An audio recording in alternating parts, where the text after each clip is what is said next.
Hello guys and dolls, loves of my life, how are you? Hopefully you're doing well.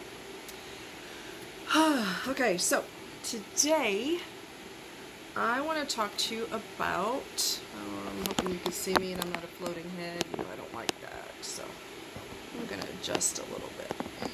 That might be better.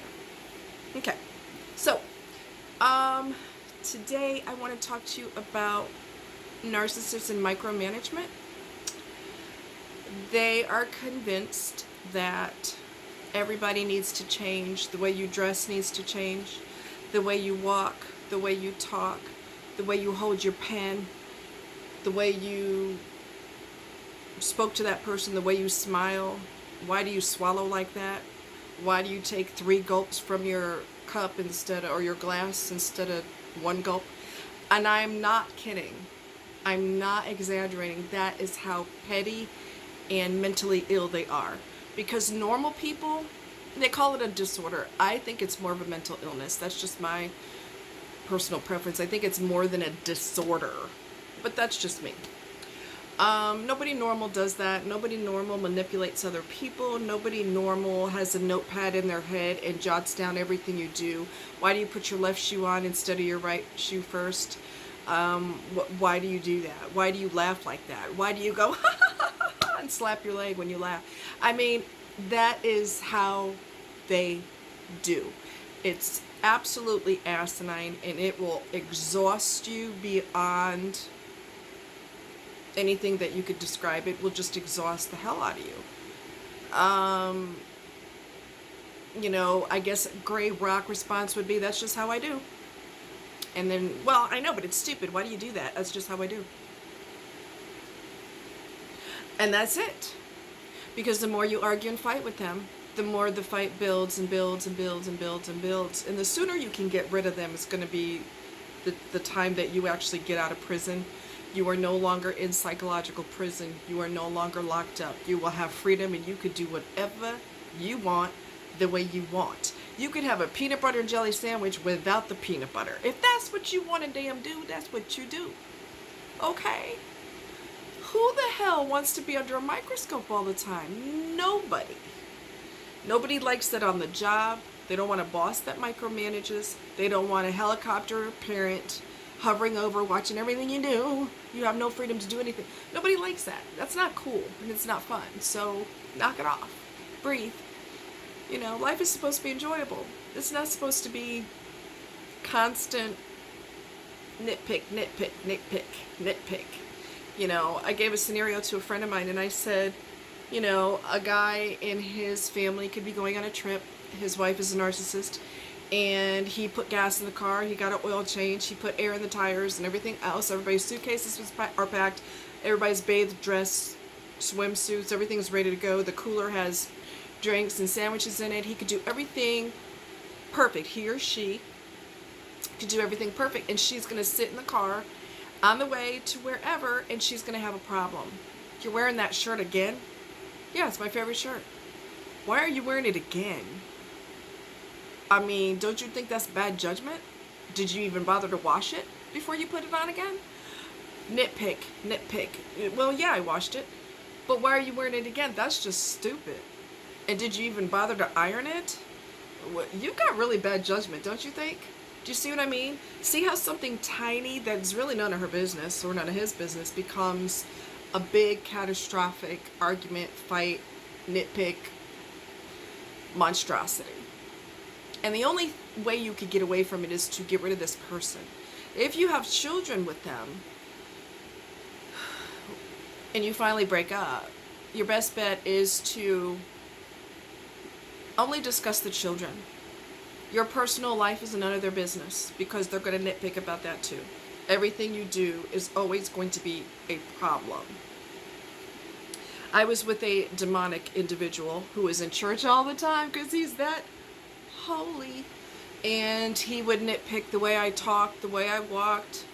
Why do you hold your fork like that? Why do you... Get ready. Why do you pick up your hamburger with your left hand and you got your fork in your right hand? Excuse me?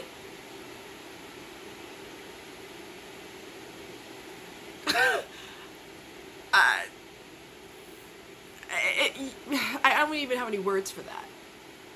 OCD like crazy, because that's all about control and controlling somebody else. If you ever saw the movie with, is it Jennifer Lopez, Sleeping with the Enemy? That would be my ex-fiance. Everything has to be facing a certain way in the cabinet. When you use the ketchup, you have to wipe off the top. And I said, this is when I still had the idea that we were going to be a couple, which obviously wasn't going to happen, thank God.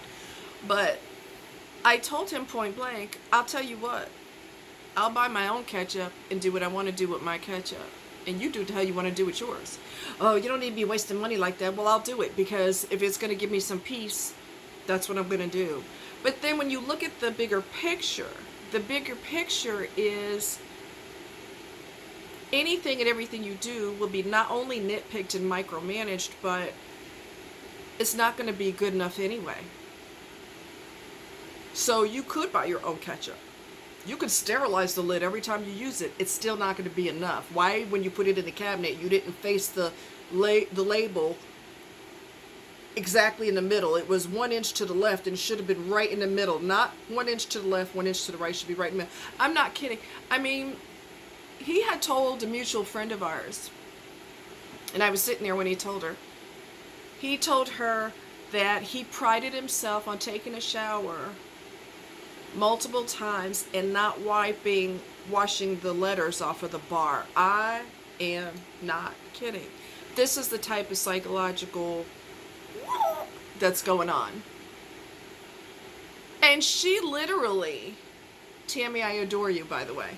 She threw herself back and both her legs were up in the air and she laughed her ass off because she thought it was just that ridiculous.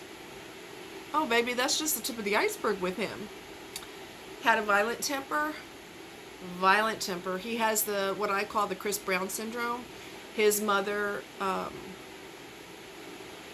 used to get beat by his dad. They're divorced now, but he used to beat her all the time. So he thinks that the best way to get someone to obey you is to grab her by the shirt and push against her, take your fist and push against her throat. That's the best way to shut her up and make her obey. But here's the sad part, and I eventually got rid of him, and thank God I did.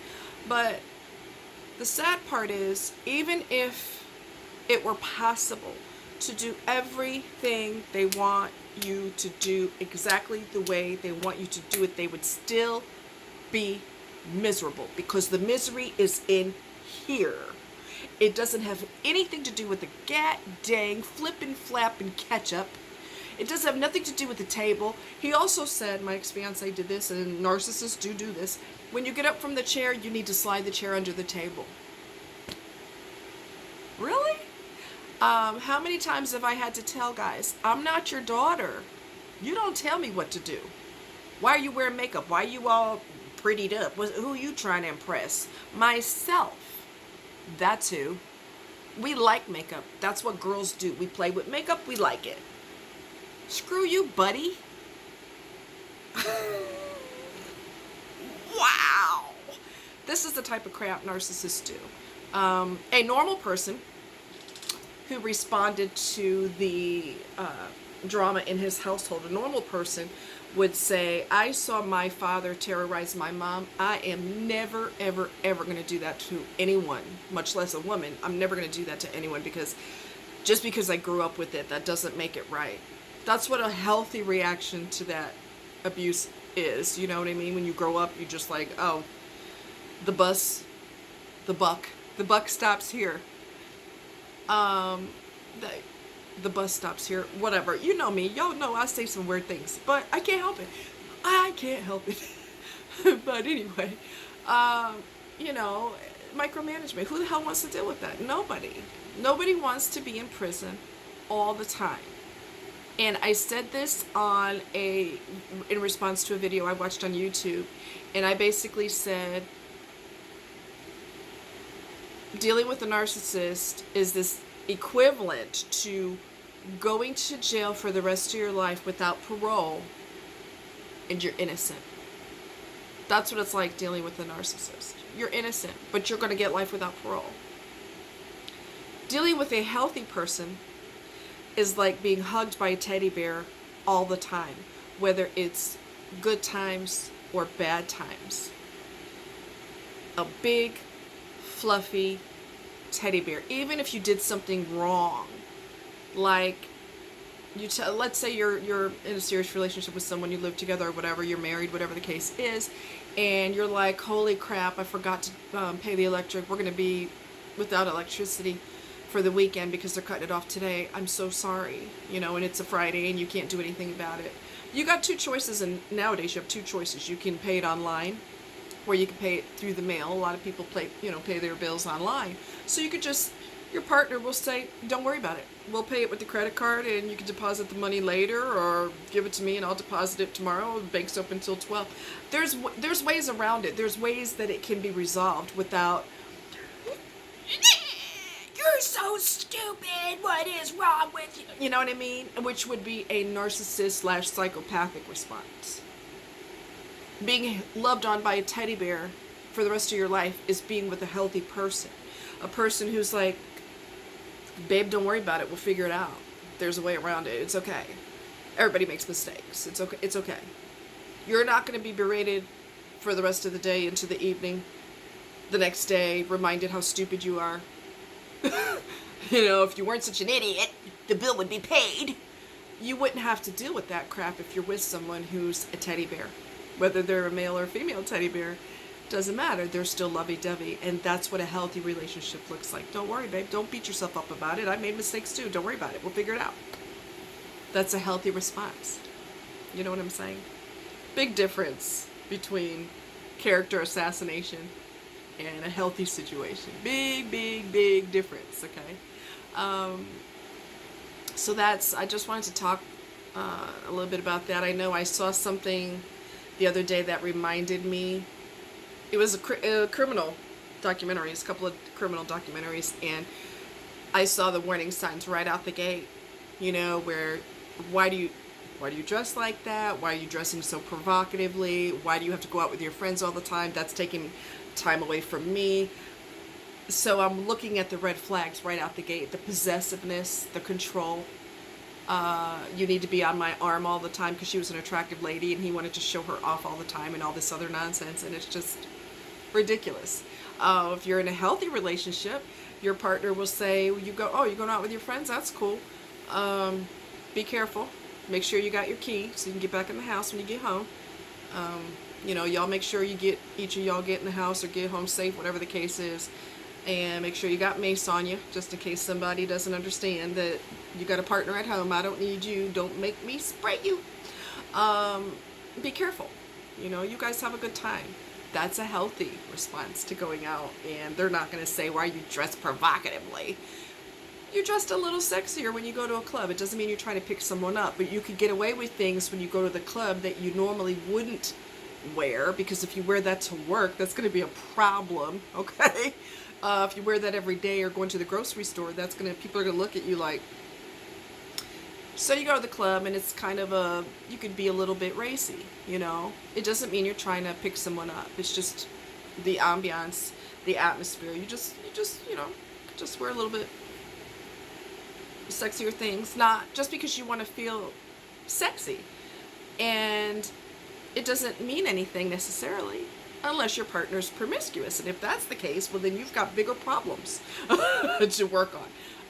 You know what I mean? So anyway, I just wanted to talk to you about that that video, or not the video, the documentary just triggered the micromanagement. And it would be a good idea for us to talk about what a healthy relationship looks like, even though I've talked about it, right now. It's not going to feel like prison. And if you're seeing somebody and you don't know nothing about narcissism, you don't know anything about any type of mental disorder, it doesn't make a difference. You know why? Follow your gut. Your gut will tell you, something's not right here. Follow your gut instinct. Don't ignore it. Don't make excuses. Don't ignore the red flags. Don't be a collector of red flags.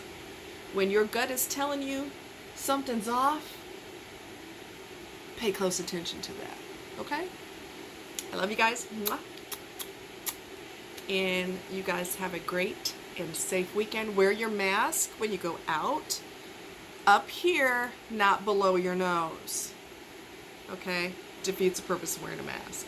Make sure you get some hand sanitizer if you're able to. When you get in your car, put the hand sanitizer on. You've been the supermarket touching everything, touching the cart that everybody's touched.